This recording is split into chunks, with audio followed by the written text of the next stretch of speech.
Əziz dostlar, bu videoda biz sizə orada işləyən işçilərin həmin qazılmış əraziyə hansı formada düşdüyünü göstərəcəyik. Gördüyünüz kimi bu formada bir dəmir qəfəsliyi var. Hansı ki bu qəfəsliyə daxil olduqdan sonra qapını bağlayıb kran vasitəsilə və yerdə əməkdaşların dəstəyi vasitəsilə həmin əməkdaşlar aşağı işçi zonaya daxil edirlər. Təmin üçün bildirək ki, bu yoldaşlardan biri ekskavatorun sürücüsüdür, digəri isə orada köməkçi funksiyasını yerinə yetirir. Şöyle diqqətlə baxsanız, oyuğun içərisində kiçik bir ekskavator görəcəksiniz.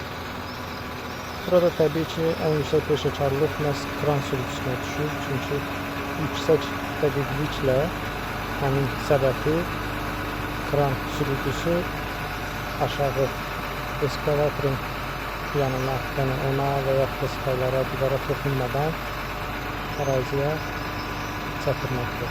Təbii ki, insan faktoru da var, mövcuddur və yoldaşlar müəyyən toxunuşlarla güzel işlər edirlər.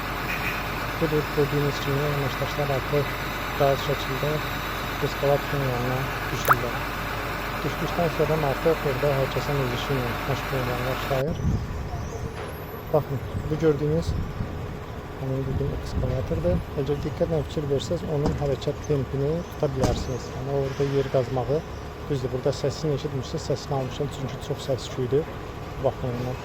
İndi sizə kənarda həmin ekskavatorun görüntüsünü verirəm. Nə qədər kiçik olduğunu özünüz fikir verin. Diqqətiniz üçün minnətdarıq.